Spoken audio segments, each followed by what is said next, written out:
All right, here's a question for you. What would you do to reach somebody who's either far away from you, somebody who's very different than you, somebody who you might not normally reach out to? We're going to take you through a couple of passages in the book of Mark. He does a really incredible job of laying out some of not only the geography, but the who's who in this place. And it's one of those things that maybe if you're not here, you don't pick up on.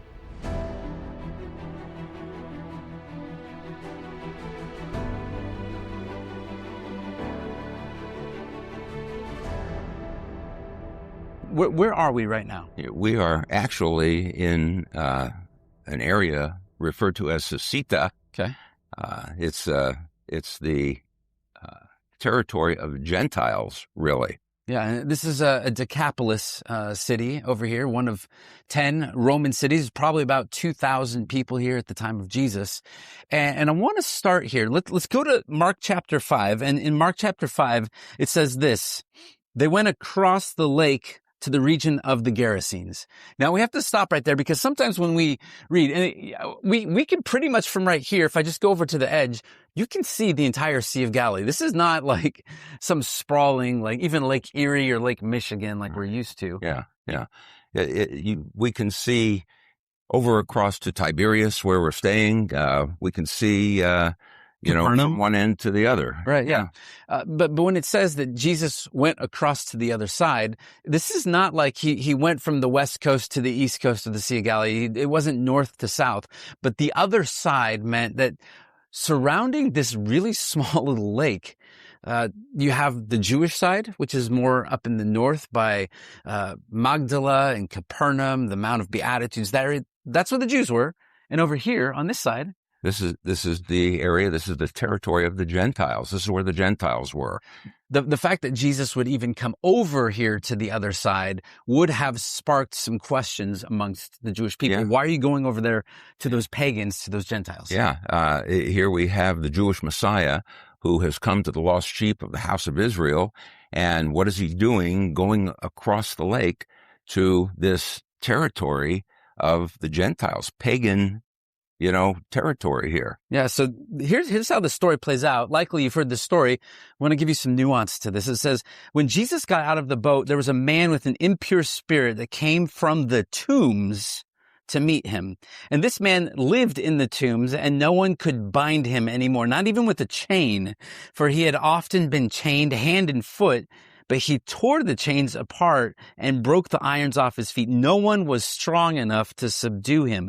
Night and day among the tombs in the hills, he would cry out and cut himself with stones.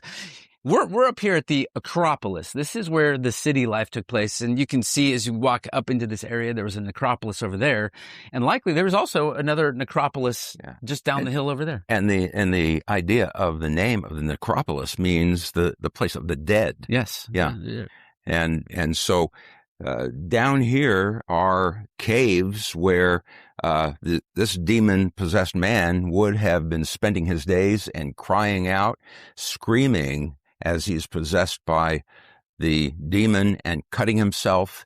And what happens when Yeshua, Jesus, steps into the scene? Right. Well, and what do you do with a guy that's that disruptive to the rest of society, right? You put him out in the cave. He's on the outskirts of everything that's going on. So you see now in Mark 5, verse 6, it says, when he saw Jesus from a distance, he ran and fell on his knees in front of him. And he shouted at the top of his voice, "What do you want with me, Jesus, Son of the Most High God? In God's name, don't torture me."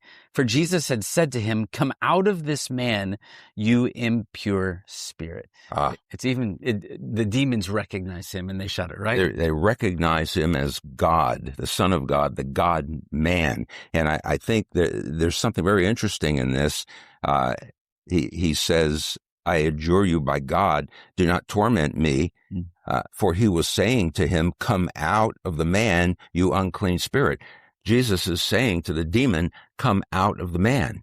Now, there's something interesting about that because generally the rabbis, in order to exorcise a demon, had to call the demon's name. That's right. And so he does that. Jesus asked him, "What is your name?" And he replied, "My name is Legion, for we are many. Now, the fact that he asked for the demon's name, I think, really punctuated the seriousness of that whole situation, because he says his name is Legion. What is a legion? A legion is a unit of about 6,000 military. Mm. And so he wants to punctuate the fact that he is calling out who it is. He's calling out how many of them there are, the seriousness of that to this man. But there was another time in Matthew chapter 12, where there was a man who was deaf and mute. Mm. He couldn't speak, so he couldn't give him his name. Right. And he exorcised the demon from him as well without giving his name. But in this case, he asked for the name because he wanted to punctuate that one point, I think. And you even see that this man really symbolizes the guard on a spiritual front for the entire city, right? You're not going to get to the city, Jesus, because we're hosting these demons through this man. He's almost standing as this spiritual protection for the evil that would be taking place on this side. Yeah. So this is, he says he begged Jesus again and again not to send them out of the area. And nearby, there's a large herd of pigs that was feeding on the nearby hillside. Not kosher. Not kosher. So we know we're definitely not on the Jewish side of the lake here. And the demons begged Jesus, send us among the pigs, allow us to go into them. And he gave them permission. And the impure spirits came out and went into the pigs. And the herd, about 2,000 in number, rushed down the steep bank into the lake, and they were drowned. I call that a swine dive. Oh, man. I knew you were going to go somewhere like that. I hadn't heard that one, but congratulations, you got it in. But here's what it says. Those tending the pigs ran off, and they reported this in the town and countryside, and the people went out. I mean, they're essentially their economy, their food. This is their whole business. It all just got plunged into the sea, right? Yeah. And this is what's happening. The herd, they're going there into there, and the people come out to look. When they came to see Jesus, they saw the man who had been possessed by the legion of demons sitting there, and something has changed. It says he's dressed and in his right mind, and they are afraid. Why are they afraid? Yeah, they're afraid because who could do this? And what about our economy now? And how are we going to make a living? And there's just fear struck them on several points all around, I think. Yeah, and so those who had seen it told the people what had happened to the demon-possessed man. They told him about the pigs as well. And then the people began to plead with Jesus. They're saying, get out of here. Yeah. Leave our region. They're we don't want begging him. Right, yeah. Get out of here. And so as Jesus is getting in the boat, the man who was demon-possessed, he comes up to Jesus and he's begging one more time. He says, let me go with you. Yeah, he says, can I go with you? I want to go with you. And Jesus says, no. Right. That's an interesting thing right there. But why does he say no? He says, go home to your friends and tell them how much the Lord has done for you, and how he has had mercy on you. Mm. And he went away and began to proclaim in Decapolis, it's all of the Gentile territory, how much Jesus had done for him, and everybody marveled. They're amazed. Yeah, I think this is, what's interesting and we have to pay attention to is, you can have a biography or an autobiography, and that's the story that you've written about yourself. A testimony is different because it's the story of what God has done in you and for you. And go through the Gospels. This is a fun, kind of reading assignment, but there are certain times that Jesus will perform a miracle and he'll say, go and tell no one. Keep your mouth shut. And then there's a situation like this, and he says, go and tell everyone. And it's not exclusive, but a lot of these times when it's happening, it's just pay attention to where he's at on the lake. Pay attention to the audience that he's with. Is he speaking to the Jews? Because Jesus is not yet ready to fully reveal himself to the Jewish people. Yeah, that day, his hour has not come. That's right. Yeah. And then after that, we start to see a lot more of him revealing himself, right? Even in Jerusalem, he'll say, now go and tell the high priests of what the Lord has done for you. But here's the thing. Jesus is getting back in the boat. He's now leaving the Decapolis, these Roman cities, right? He leaves the Decapolis to go back to the Jewish side. This man, because of what Jesus has done for him, wants to go and follow him. He says, no, you stay here. You tell the Gentiles. You tell the Decapolis city what has happened. Now, I want to interject a couple of things because the question is, if you just kind of leave the story there, is did he do his job? And I want to leave that as a question right now. We will come back to it in a second, but let's talk about. We're going to just go on a little parenthetical tangent for a second. Okay. Let's talk about feeding. All right, we like to eat. Right? We get hungry. Of course. My mother always told me never stop eating. Never stop eating. Well, that's both wonderful and horrible at the same time. But Jesus goes back to the other side. Now he's in Capernaum. It says he's in his hometown. It says that in chapter 6, verse 1. And he's talking, he's healing. You almost get the sense, too, for such a small area, it feels like there's a lot of people who are sick, who are demon-possessed. That it feels like there's a lot of infirmity around here during that time, right? That we have a lot of problems. We don't have a lot of cure. And so Jesus comes at a very certain time to be able to bring this. But look at this. This is in Mark 6:35. It says, by this time it was late in the day. So his disciples came to him and he said, this is a remote place. We're here. Everything feels remote right here, but we're in a remote place and it's already very late. Send the people away so that they can go into the surrounding countryside and villages and buy themselves something to eat. And he says, how about you give them something to eat? And they said to him, that would take more than a half a year's wages. Are we going to spend that much on bread and give it to them to eat? And he says, how many loaves do you have? Go and see. And they found out and they said 5 and 2 fish. 5 and 2 fish is not really going to feed anybody. Not too much. Jesus directed them to have all the people sit down in groups on the green grass. And they sat down in groups of hundreds and fifties, taking the 5 loaves and the 2 fish, looking up to heaven. He gives thanks, right? Baruch atah Adonai Eloheinu melech haolam hamotzi lechem min haaretz. Gives thanks. He broke the loaves and he gave it to his disciples to distribute to the people. He divided the 2 fish and they all ate. This is the original bagels and lox, right? Got some bread and some fish. They all ate. They were satisfied. And here's you've heard this story before. Let's give it some new context, right? They pick up the 12 basketfuls of broken pieces of bread and fish. And the number of men who had eaten was 5,000, which, add women and children, we're looking at least 10,000 plus. And then they get into Jesus says, get into the boat and we're going to go on and we're going to go to Bethsaida. So we're on the Jewish side there. And then Jesus goes on a mountainside to pray. You're a Jewish audience. You're a Jewish guy. He's talking to the Jewish people. 12 means something, right? What does 12 mean? 12. Well, 12 we generally think in terms of the 12 tribes of Israel. Right. So we're talking about the Jewish people. Right. Yeah. Well, and a lot of times the application that's being made is, well, he had 12 disciples. Everyone grab a basket, go pick it up. But what he's saying is he's giving bread. He's giving food for the Jewish people. Right. Yeah. He is demonstrating compassion is what he's doing, because what he's looking out upon is a people who are sheep without a shepherd. There you go. And so, he is fulfilling what that Old Testament picture is as he's, acting and doing this. He's describing the people who are helpless, who are starving. He is come to give them food. He's giving them physical food, but not just physical food, but the sense that, again, here is the God-man. Who else can do this? Right. That's on the Jewish side. Now, pay attention to this. Jesus comes back over again to the other side, to the Gentile side, to the Decapolis. And so pick up with me in Mark 6:53. And in Mark 6:53, it says, when they had crossed over, they landed at Gennesaret and they anchored there. And as soon as they got out of the boat, people recognized Jesus. Remember, he was kicked out. They're saying, get out of here. You're ruining it all. But when he gets out, they recognized Jesus and they ran throughout that whole region and they carried the sick on mats to wherever they heard he was.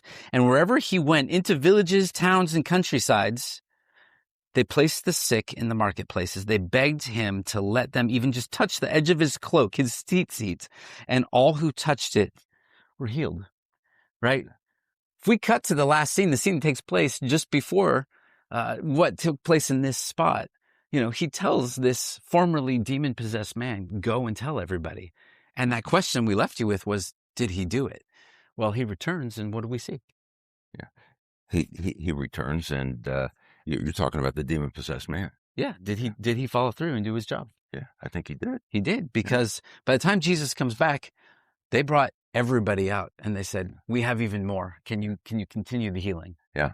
Yeah. And so there was a recognition of who he is just by this one who proclaimed the mercy that he had received. Right. Now, let's take this full circle.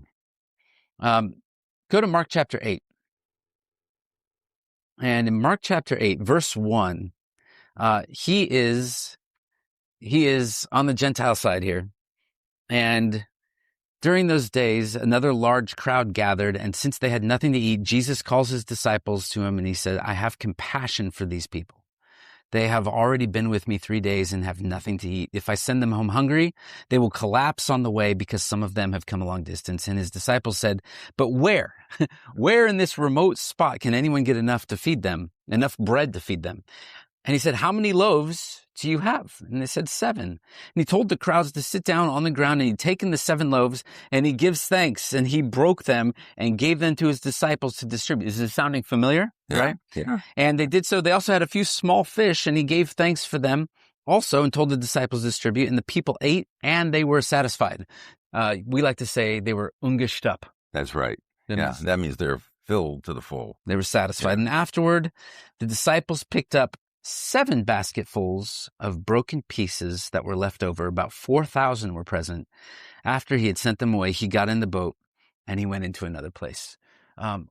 We talked about the significance of 12 basketfuls, and that represents 12 tribes of Israel, the Jewish people.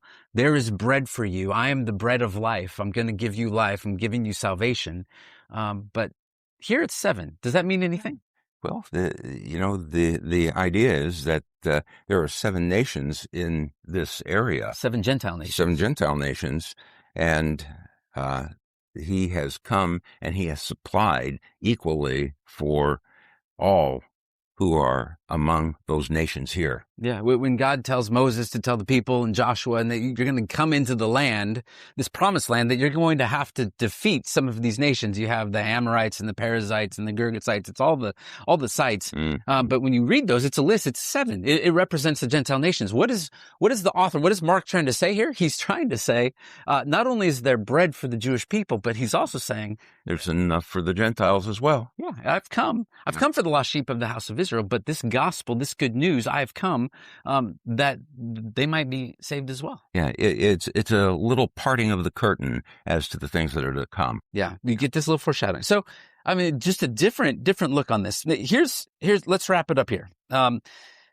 We've gone through Mark 5 and 6 and 7 and now 8. I want to go. There's like a prelude, a precursor to this whole story that's very familiar. And again, if we detach it and you just read it in isolation, you're missing the bigger picture. And this is what takes place. Mark chapter 4, verse 35. And this is a shift, right? Jesus is leaving the Jewish side of the lake.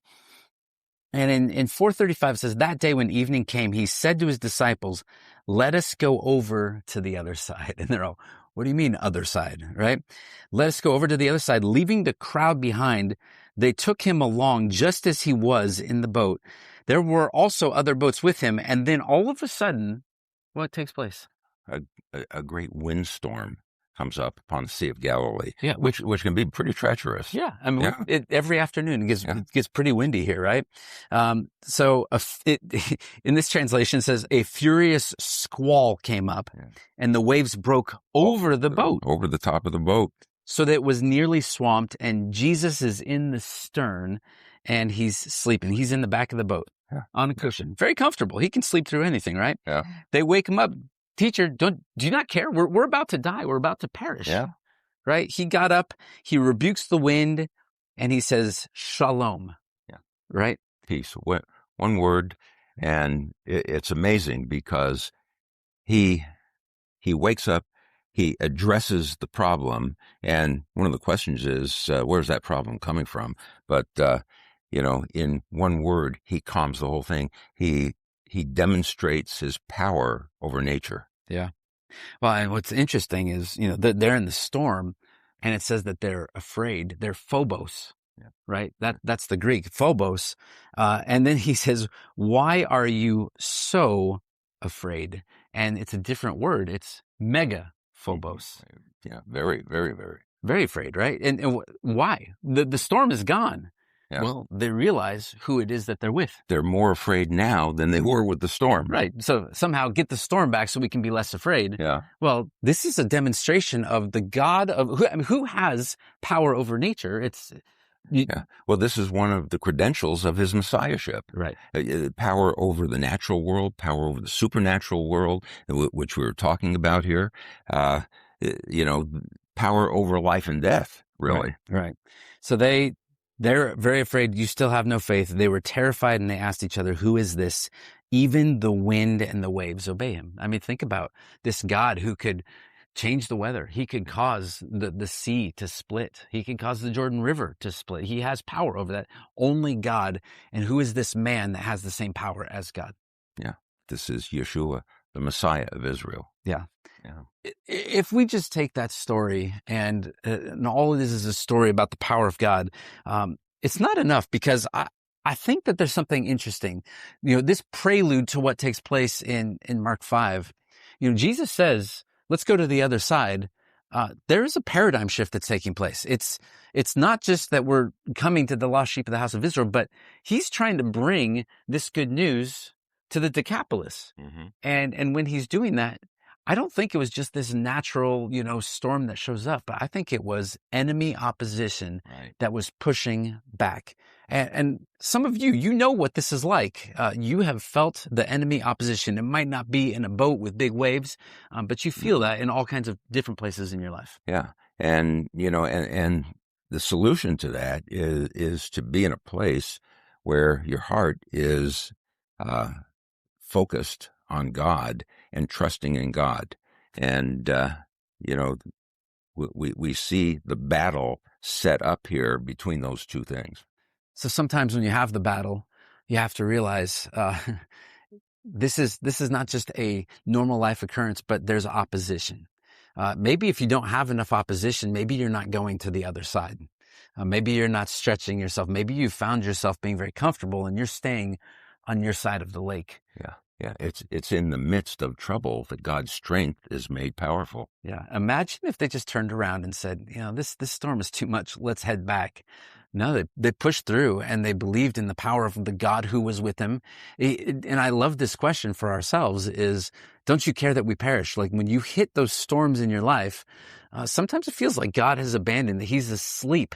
This is, you see this so often, even with Elijah and the prophets of Baal. Maybe your God is asleep. Maybe he's on vacation. Maybe he's relieving himself. This is always the fear that we have to somehow wake up and arouse the gods, so that they will do something. But we have, it says, in Psalm 121, Hine lo yanum velo yishan, shomer Yisrael. He who keeps Israel neither slumbers nor sleeps. This is a God who watches over his people. He is a great shepherd, and he will be with us in the storms. But there's a challenge for us. Will we go to the other side? Will we seek out to bring good news to the people who are not like us? For us as Jews, can we go out and can we reach out to the Gentiles? Can we, as Gentiles, can we reach out to people who might be different, who might be on the other side of the tracks, maybe not on the other side of the sea, and really to bring that good news? And as they do that, then we are spreading that good news wherever we go. Yeah. And, I think that they found themselves in an irreversible position, and that's where we find ourselves sometimes. We can't go forward and we can't go back. And there's only one way to look. As we sit here amongst the ruins, and you walk around here in Susita, there was an earthquake that hit here in 749, really in all the land, and it really messed up a lot of different sites, and they really never rebuilt. But this place for generations after Jesus had come, you see in the Byzantine period, in the 4th century, going up 5th, 6th, 7th century. There were churches that were established. We actually got to walk through cathedrals and little chapels and baptismal sites. And you think for generations and generations, people's lives were changed. All because Jesus said, we're going to go to the other side. So that's our challenge for you. This is a beautiful spot overlooking the Sea of Galilee. This is Susita. Shalom to you. Shalom.